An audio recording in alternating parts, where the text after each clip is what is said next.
जब तुम social media या किसी सार्वजनिक मंच पर होते हो तो एक और बात समझ में आती है कि लोग अक्सर तुम्हारी उपलब्धियों को कम आंकते हैं। तुम सोचते हो कि तुमने एक छोटी सी सफलता हासिल की है और लोग खुश होंगे, लेकिन अक्सर लोग अपनी नज़रिए से देखते हैं। तुम्हारे लिए एक छोटी सी खुशी उनके लिए महत्वहीन लग सकती है और ये बात पहले समझना थोड़ा मुश्किल होता है, क्योंकि हम स्वाभाविक रूप से उम्मीद करते हैं कि हर कोई हमारी खुशी में शामिल होगा। लेकिन वास्तविकता में लोग अपनी तुलना और प्राथमिकताओं के अनुसार प्रतिक्रिया करते हैं और इस प्रतिक्रिया का एक और पहलू यह है कि तुम्हारे ऊपर एक अदृश्य दबाव बन जाता है कि तुम्हें अपनी उपलब्धियों को हमेशा साबित करना होगा, लगातार दिखाना होगा और अपने पलों को बड़ा और प्रभावशाली दिखाते रहना होगा।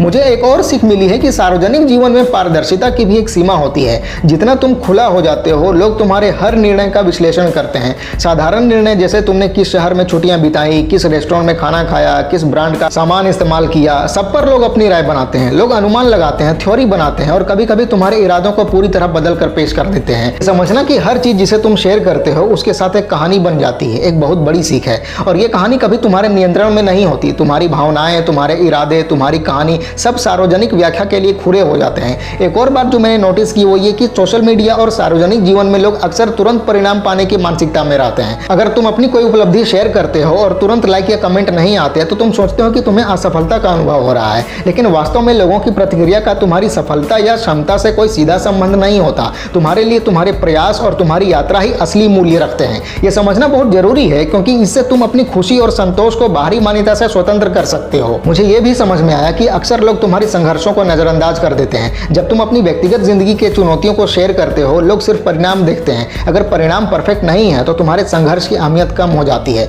ये एक ऐसी बात है जो पहले निराशाजनक लगती है, लेकिन मैंने महसूस किया है कि ये उनकी सीमा है, तुम्हारी नहीं। तुम्हारी भावनाएं, तुम्हारी यात्रा, तुम्हारी सीख, ये तुम्हारे लिए ही महत्वपूर्ण है। लोगों की राय तुम्हारी कहानी को तय नहीं करती। तुम्हारे लिए असली सफलता तुम्हारे प्रयासों और अनुभव में है, ना कि किसी के लाइक या कमेंट में। एक और पहलू जो मुझे समझ में आया कि मानसिक ऊर्जा का महत्व सार्वजनिक जीवन में बहुत बढ़ जाता है। जब तुम अपनी जिंदगी के हर छोटे पल को सार्वजनिक के लिए दिखाते हो, तुम्हारी ऊर्जा का एक हिस्सा हर पल को परफेक्ट दिखाने में जाता है। तुम्हें अंदर से तनाव महसूस होता है कि पोस्ट वायरल होगा या नहीं, लोग सराहेंगे या नहीं, और तुलना का दबाव हमेशा रहता है। तुम्हारे लिए एक छोटी सी छुट्टी, एक छोटी गाड़ी या एक साधारण परिवार जश्न को निजी रूप से एंजॉय करना कितना शांतिपूर्ण हो सकता है, यह समझना इस यात्रा का एक महत्वपूर्ण हिस्सा है। जब तुम निजी होते हो, तुम सच में पल में मौजूद होते हो। तुम्हें किसी की मंजूरी की जरूरत नहीं होती और तुम अपनी खुशी का पूरा आनंद ले सकते हो। मुझे यह भी महसूस हुआ कि सीमाएं तय करना एक कला है। अगर तुम सोशल मीडिया पर हो तो तुम्हें यह तय करना पड़ता है कि क्या शेयर करना है और क्या नहीं। तुम्हारे लिए क्या महत्वपूर्ण है, क्या तुम्हारे लिए कीमती है और क्या तुम्हारे लिए खुशी लाता है, यह तय करना और फिर अपनी सीमाओं को बनाए रखना बहुत जरूरी है। लोग अक्सर भ्रमित हो जाते हैं क्योंकि शेयर करने का उत्साह और सामाजिक मान्यता का आकर्षण बहुत मजबूत होता है,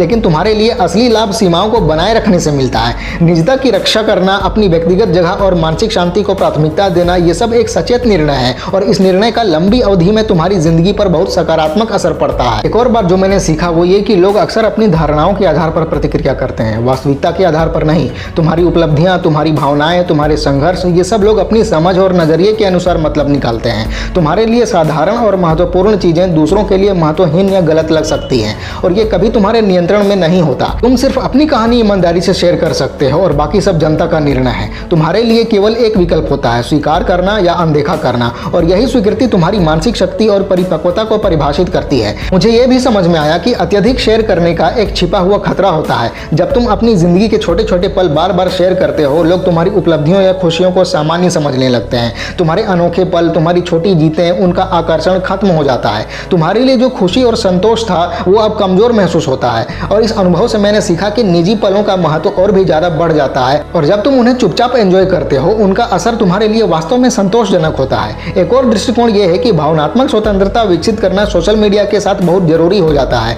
तुम्हारी खुशी का पैमाना बाहरी मान्यता से नहीं होना चाहिए, ये समझो। तुम्हारे लिए जो पल कीमती है, तुम्हारे लिए जो उपलब्धियां महत्वपूर्ण है, उनका मूल्य तुम्हारे अनुभव से आता है, ना कि किसी के कमेंट सेक्शन से।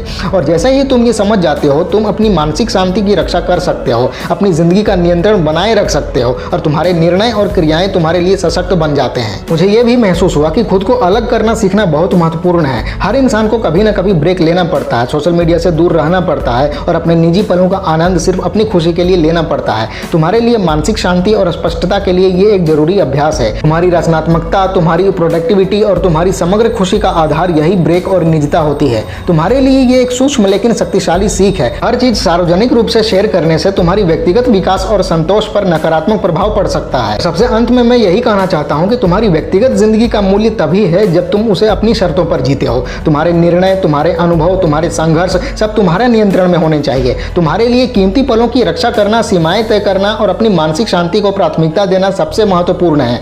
सोशल मीडिया एक उपकरण है और तुम्हारे लिए एक अवसर भी है, लेकिन इसका असली लाभ तभी होता है जब तुम्हारे पास नियंत्रण और अधिकार हो। तुम्हारे लिए खुशी और संतोष तभी असली होगा जब तुम अपनी व्यक्तिगत जिंदगी और निजी पलों को समझदारी से संभालोगे और उन्हें सिर्फ अपनी खुशी और विकास के लिए संजोगे, ना कि किसी बाहरी मान्यता के लिए।